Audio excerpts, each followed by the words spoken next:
Hey, what's going on, everyone? It's Tyler from House of Cards TCG coming at you again with another market watch on this lovely Friday morning, February 18th. We're going to dive on into some market watch and see what cards I think that you should pick up or maybe you should sell. So, first off, we have officially hit 1.9 subs. Thank you. We truly appreciate it. We're trying to hit 2 by the end of the month, so I know you guys get tired of probably hearing me say that, but let's try to get to 2K subs by the end of the month. It would make us so happy. So, all right, diving on in. I guess I should turn this off, right? Diving on in, let's start with some Battle of Chaos stuff. Now, the Battle of Chaos, it introduced support for the DDD, as well as it brought Dark Magician and Blue Eyes support. Now, here's what I think about the support for the that came from Battle of Chaos. I think that the Blue Eyes support is good, but it doesn't make the archetype insane. But there is a couple cards in here that I want you to pay attention to. That card, honestly, it's really just one card. You could, like, Guardian Chimera is a one-of that you're going to want to play in Despia. So you want to probably pick this up while it's sitting here at $18. I think that is a good pickup for sure. But Illusion of Chaos, this card is actually insane. I've tested this card in Buster Blader. I've tested this card in Live Twin. I've tested this card in a lot of different decks. And if you could run Illusion of Chaos, and it's basically a free search of Magician's Souls, then Magician's Souls can then send a Dark Magician to the graveyard. And, like, if you're playing a weird deck, right? All you need, like, for example, in Buster Blader, you go Illusion of Chaos, go to Magician's Souls, dump Dark Magician, okay? Then you fill your grave with dragons, and then you go Anaconda, dump Magicalized Fusion, banish the Dark Magician and a dragon from your graveyard, make Dragoon. And you don't have to run the Red Eyes Fusion, because Magicalized Fusion works like Fusion Destiny, where you can activate it at any time in your turn, and it doesn't lock you by any means. Actually, I'll pull it up. But you basically, and you don't have to run a dragon because you could probably already have dragons in there. So you just dump the I'm gonna pull it up. You just dump the Dark Magician, and that's it. So this is a $3, $3.50. This is a card that you should definitely pick up. Fusion summon one spellcaster fusion monster from your extra deck by banishing the fusion material listed on it from your field or graveyard. So again, what this card does is they enables you to go Illusion of Chaos. Also, Illusion of Chaos has a thing where it can put any card that in your hand back to the deck. So if you hard draw a brick, you can keep Illusion of Chaos in your hand. You don't have to put that card back. But you basically search Magician's Souls, and then you could put one of your bricks back to the top of the deck. And then what you do is you go Magician's Souls, dump Dark Magician, go through your combo, go Anaconda, Magicalized Fusion, banish Dark Magician and a dragon from your grave, make Dragoon. It's insane. That just gave you a whole bunch of tips. So this card right here, this is like actually insane. I'm not gonna like lie to you. I think that this card has the potential to like bounce out the roof because there's so much potential and people are still working on building decks with this card. I think that this card is actually insane, and a lot of times you're playing 2 or 3 of it, so there's application for you to run multiples. Pick this card up now before it skyrockets. I'm telling you, give me my word. I've tested this card. It's insane. You should definitely pick it up. Anyway, enough on the Illusion of Chaos here. The other one, obviously, Guardian Chimera is a good card for the Despia. Once that happens and the Despia strategy gets their last support coming up. Zombie Vampire is a sleeping card that you shouldn't sleep on. I said sleeping card you shouldn't sleep on, but it's a card that I think can do a lot of application. Obviously, in Dragon Link you can play it.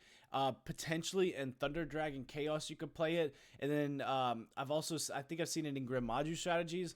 But basically, it's a free mill 4. Right now, it's not as popular because of PK, because your opponent also gets the mill 4. And right now, PK plus is on that. So once the PK, I think, gets hit in the next ban list, you're going to see Zombie Vampire become a very strong card. So pay attention to Zombie Vampire as a potential card not to sleep on. And lastly is this Salesman card here. This card, if you haven't read this, you should just pick up your playset now. This is like the just card that you want to have 3 of. It's like Small World, right? When Small World came out, nobody wanted it. It was so low. Then now you look at Small World's jumped in price because people figured the card out. So let's read Salesman real quick. Declare 1 card name for the rest of this turn. Your opponent cannot activate cards or the effects of cards with the same original name as the declared card. This same restriction applies to you, but for the rest of the duel instead of just this turn. So if you're not playing certain cards, right, you could just call this, or depending on your matchup, like if you're going up against a match, like if I'm going up against Invoked, I can go Sales, and I'm playing Dragons, I can go Salesman, call Nib. I can free combo, and if I free combo in Dragon Link, I'm going to win that game. No way I'm losing, right? So I free combo, call Nib. I'm not playing Nib against Invoked anyway, so who cares if I can't use Nib? Like, you know what I'm saying? So this card is insane. Mystic Mine players, you go game 3, Salesman, Mystic Mine. Psh. I'm telling you, this is a 3-of that you're going to want to see too, so make sure to take a look at Salesman. Diving on in to what I think is my sleeper deck, Swordsoul strategy. So Swordsoul is still insane. Like, I don't understand this at all. I think Swordsoul is still really good. I mean, I know everybody's on Brave Tenyi right now, Adventurer Tenyi, and I get that, but that's going to get old very quickly when you go, like we're doing these Hulk Auroradon combos, right? But these things lose hard to Nib, and they lose hard to Token Collector. What do you do at that point? You're going to go back to Swordsoul. Swordsoul's still insane. And right now, you can pick Moyi's up for $25. Like, look at this. That's insane. If we go 6 months ago to their first were brought out, this was an $80 card that you can now pick up for less than $30. That is actually insane for a card that is broken as this card is. You do realize that when you summon this card, you reveal a worm and makes a token. Then when it's used as a synchro summon, you get to draw. Like, no restriction. No put one back from your hand. No, you just draw. Like, this card's insane. And then you got Emergence sitting here at less than $5. Grandmaster, like, you could legit build Swordsoul now for less than $200. 100%. Your most expensive card is Ecclesia that you probably want 3 of. So maybe like $200 to $300 you can build Swordsoul.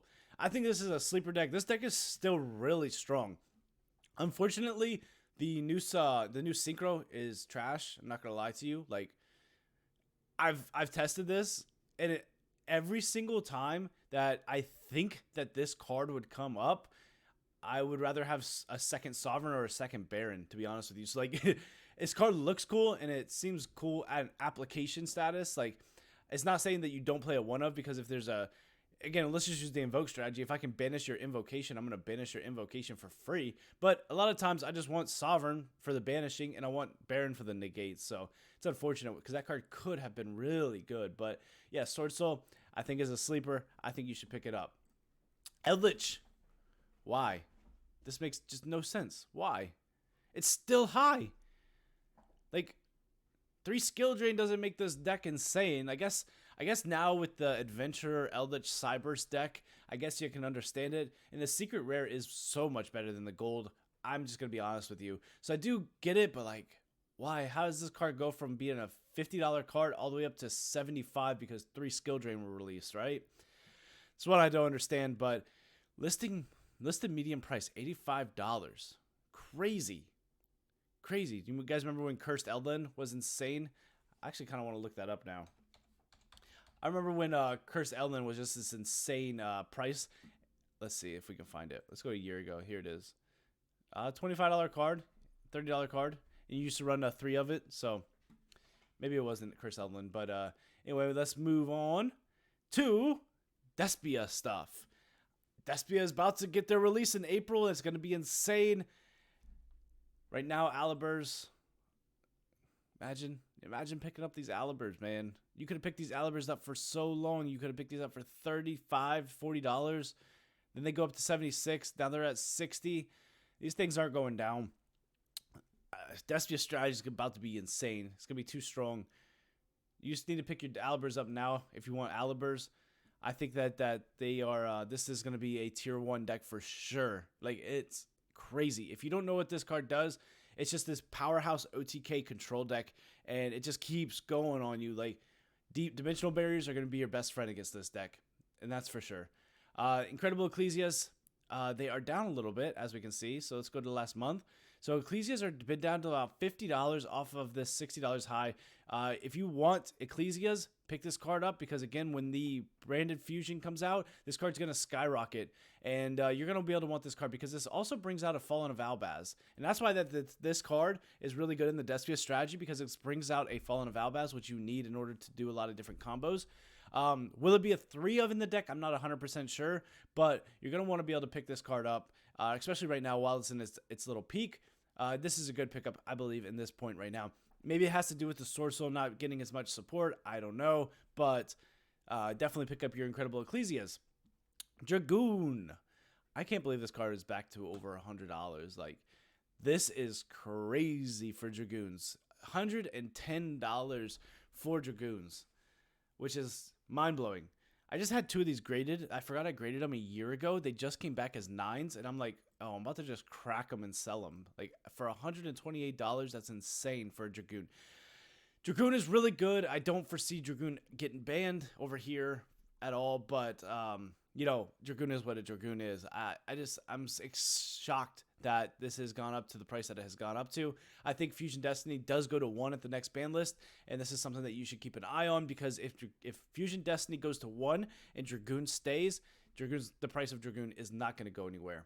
I do want to talk about another deck too that I see a lot of potential in, and that is DDDs. Yes, if you have not play tested DDDs, you are missing out on what is an insane deck that just like powerhouse cripples you. It sets up a board that you look at and you're like, oh, this isn't that bad, until you realize that all the boss monsters are not once per turn, right? So it's just a not once per turn monster negate, not once per turn solemn judgment that has no cost. It's insane. And on top of it, you can still negate a face-up spell or trap card. Like, this deck is crazy, and it's still getting figured out by pilots. And I think that this deck is going to get absolutely bonkers once they figure out basically how to play through Nib consistently and still set up the board through interruptions. Like, this deck OTKs you, puts up a ton of negates, and also plays 10 hand traps. Like, crazy.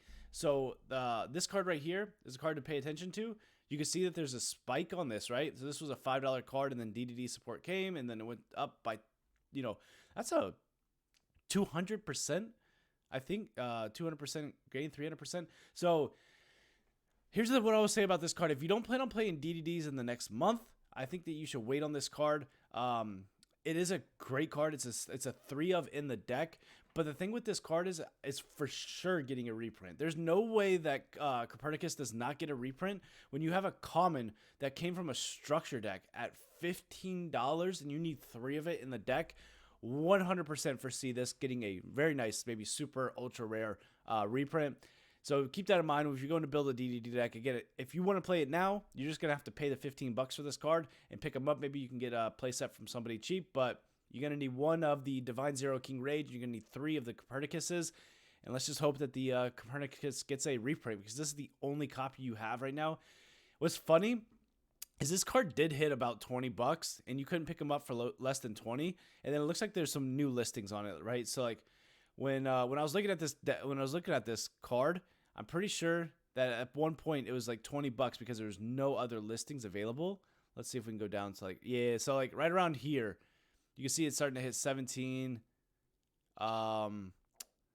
This was before all the listings.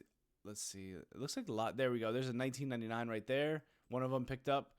And another $19.99, there was 3 of them picked up. So like this was prior to there being more listings available. So it has come down a little bit as more people are starting to put these up on the market. But DDD, really good deck. So keep an eye on that. And then last but not least, I just want to talk about the Grand Creators. Again, the Adventure engine is bonkers. It applies so much pressure. The deck absolutely crushes just everything. Like, you could splash this in every single deck, it seems like. And right now, obviously, the Water Enchantress is about $60. I think you should definitely get 2 of these now. I'm testing with 2 rather than 3 because sometimes seeing 3 right and 3 Enchantress is a little too much with the bricks that you play. But it's just something to keep in mind as you are looking at this deck. Basically, at a Grand Creators, this is what we're looking at. And Water Enchantress being at $60, picking up 2 of those and then picking up the rights at $60. I do understand it's an expensive engine, but it's not going anywhere. It's the engine is insane. The only thing that could affect it is if we see a ban list on it.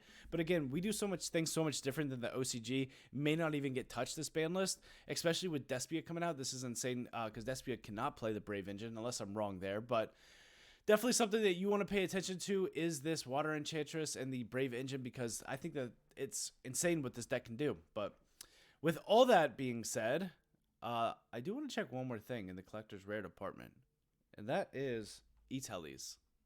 There they are. So, sitting about $65 a piece. So, with all that being said, guys, I appreciate everybody for watching. This has been Market Watch with Tyler on this Friday morning, and I hope you have a phenomenal weekend. I'm going to go play in a 3v3 tournament, so wish me luck, and I'll catch you guys on the next video.